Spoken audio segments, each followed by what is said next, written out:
Apocalipsis capítulo 10.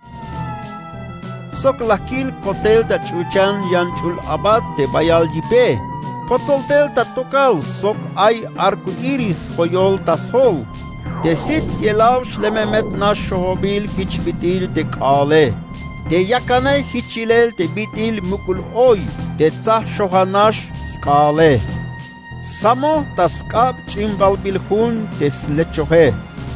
Hiç lastek tasvail yakan te mare, sok lastek tashkeshen yakan te lum kinale. Tulan avun takop hiç bitil yash avun te leon chohe. Te kalal avune ay huke chavuk te avunik tas hakbel te skope. Te kalal lah yotanik takop te huke chavuke. Kan sibuy te bila la yalike. Auk meto ay machak opotel ta chuchan la kai te hich la yalbone. Mu kameta votan te bila la yalik te hukeb chauke, mamesha tsibuy tahun. La yuton. Te chul abad te tekel la kil tamar sok talum kinale. Lastoy moel svail skap ta chuchan. Hich la yak ta testigo te machas talel kushul sbahtel kinal. Te las pas te chuchane sok spisil te bitik te ae. Te balumilale sok spisil te bitik te ae. Te mare sok spisil te bitik ay te ae. Hiç layal. Maba halish kal. Melel te kalal yashkot yorail te yashkopoh te sukebal chul abate. Yameshkah yok esin te ok ese.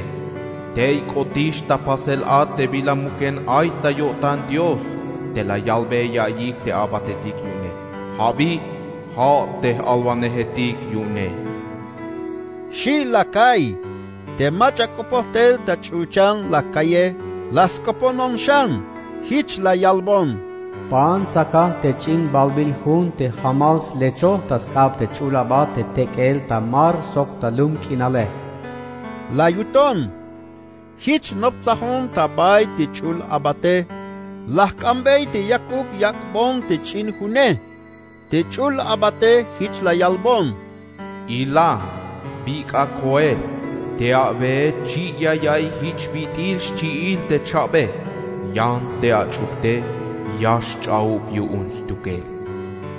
Shi hich lahtzak te chin hun te ay taskap te chul abate.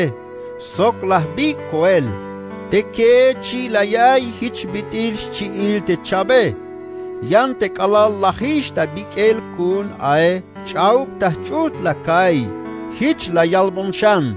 Fuerza me yawaishan alvane yan vuelta te bite escoblaliun Dios. Bayalta pam lumetik, sok bayalta chap nacionetik. Te yanyantik skopike, sok te yanyantik muk aholetik unike. La yuton.